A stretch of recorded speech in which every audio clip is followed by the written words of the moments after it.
Elvis's controlling manager, Colonel Tom Parker, was worried about the potential fallout if they didn't marry. Likely due at least in part to Parker's prodding, before Christmas in 1966, Elvis proposed. Like a man on a fuzzy tree. My friends say I'm acting a while as a bug. I'm in love. I'm all shook up. Yeah. After 7 years of dating, Elvis and Priscilla Presley tied the knot in an intimate Las Vegas civil ceremony on the morning of May 1st, 1967.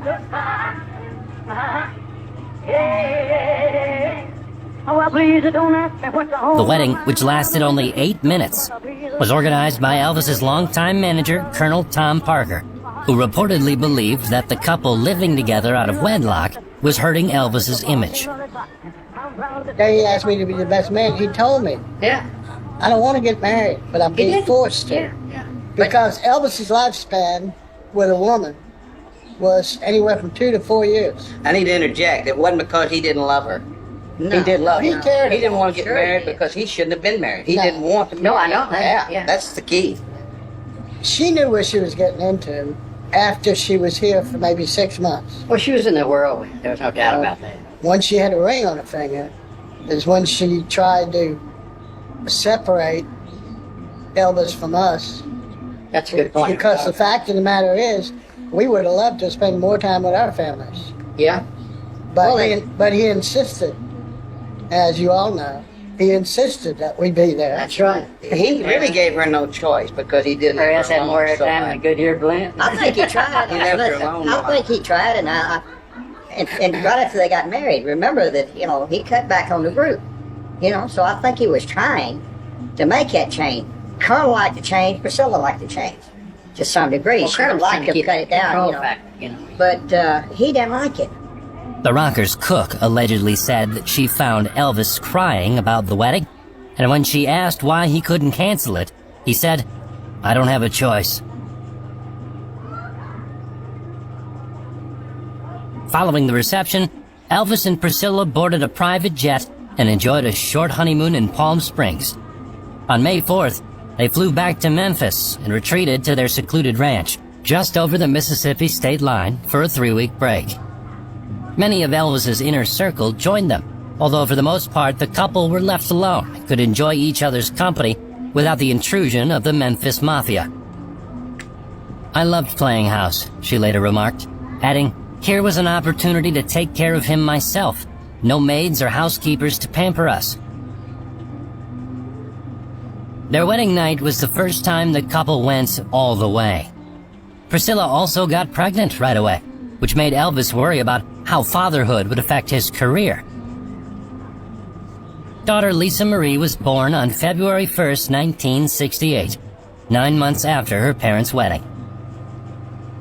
She was upset at such an early pregnancy, sure that it would destroy the closeness she had finally found with Elvis. She had asked him earlier if she could take birth control pills, but Elvis had insisted they were not perfected yet. She considered abortion and even discussed it with Elvis, but both decided they could not live with themselves if they went through with it. Priscilla discovered that Elvis was reluctant to sleep with her after she'd gone through childbirth. He told her he wanted her to have time to recover, but as Priscilla later wrote, he had mentioned before we were married that he had never been able to make love to a woman who'd had a child. Priscilla wrote in Elvis and Me that she began taking private dance lessons when Elvis was filming Live a Little, Love a Little. She found herself deeply attracted to the instructor, known simply as Mark in the book, and she confesses to having a short affair. She implies regret, however, saying, "I came out of it realizing I needed much more out of my relationship with Elvis." Despite Priscilla's affair and Elvis's on and off relationships with his co-stars and leading ladies, the first few years they were married seemed a happy time for the couple. However, when Elvis's career took off again after his 1968 television special, he constantly toured and played in Las Vegas. Elvis had also seen other women on and off, often leaving Priscilla at home with Lisa Marie. In Hollywood and Vegas, there were plenty of girls around, plenty of girls around. And on the sets, we had a lot of girls on the sets that we worked. Elvis liked them because they inspired him doing his numbers in the movie when he performed, filming the musical numbers. And he had several of them that a nucleus type thing that he wanted, and he wanted them where he was going to be working, sitting at tables so he could see them, because they really liked him, he liked them, and they inspired him with their laughing and their cutting up with him. And so they were there, but we had friendships with them. There wasn't really anything really happening. A lot of them were married, just working extra, but they just enjoyed being around Elvis and us guys just to talk. And then there were some that we had affairs with. But the thing with Elvis is he had his own thing going with his co-stars, And in Vegas, the same thing.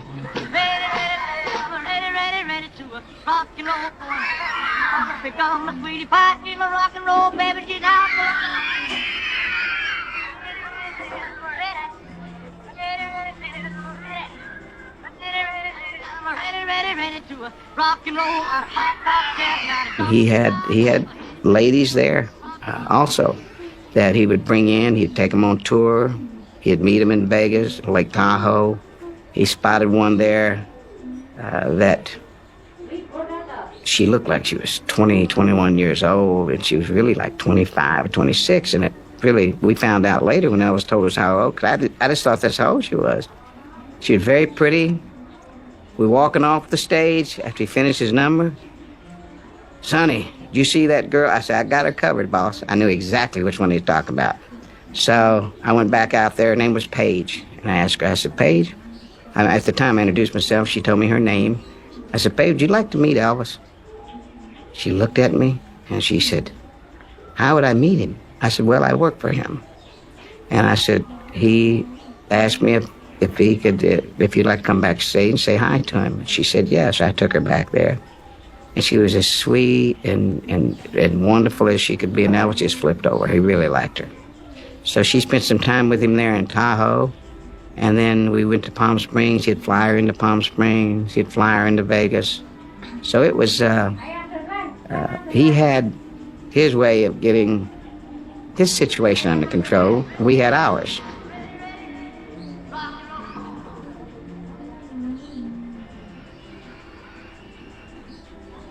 When Priscilla discovered his affair with Viva Las Vegas co-star Anne Margaret, she was so furious that she threw a vase at the wall in their bedroom, smashing it completely.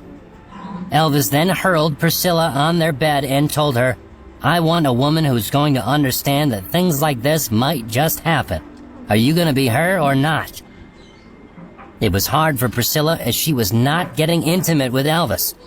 She was now a mother, and he was obsessed with the purity of a woman. Yet he was still going out and sleeping with whomever he liked. Elvis had a temper. He had a bad temper. His mother had one. His temper was like a black cloud when it came in full blown, buddy. It was a Category 5 tornado, okay? It just covered all the area around, the whole room, the whole atmosphere. And you didn't know until you knew who it was about that had got him that way, what thoughts, who he was thinking about that got him this, or who had done something. You may have done something the night before or earlier that day that might have got him mad like this, so you didn't know, and you really didn't feel a whole lot of relief when it wasn't even you that he was upset, because it was still there. It was still there weighing down on you. Elvis was a keen karate student and persuaded Priscilla to take it up. Priscilla thought it was a good idea, as it would pass the time she spent alone if she had a hobby on which to concentrate. She was also keen to share Elvis's interests. Following disruptions from Elvis, Priscilla began taking lessons from Mike Stone, a karate instructor she had met in 1972 backstage at one of Elvis's concerts. She soon began an affair with him. Priscilla states in her book, "My relationship with Mike had now developed into an affair. I still loved Elvis greatly, but over the next few months, I knew I would have to make a crucial decision regarding my destiny." She later states, "Elvis must have perceived my new restlessness." A couple of months later, she said Elvis had requested to see her in his hotel suite. It was then that she wrote in her book that Elvis forcefully made love to me, and he said, "This is how a real man makes love to his woman." She went on to say following the incident, "What really hurt was that he was not sensitive to me as a woman, and his attempt at reconciliation had come too late," suggesting that his actions were a deliberate attempt at reconciliation or compensation for his lack of sexual interest in Priscilla, which had been a source of hurt and discontent for her for years.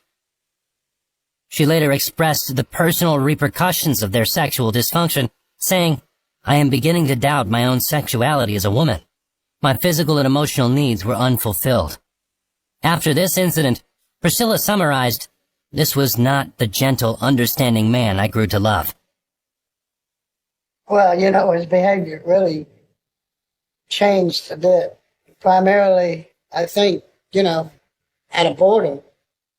And he needed to change, and the more pills he took, it's just a fact of life. The more pills he took, that didn't help. Plus the threats, on his That life. didn't Yeah, help. that didn't The help, threats. so I mean, it was a combination. The of life that he things. lived, it's paranoia is like, it's unexplainable at times. And he really, he just got terribly insecure.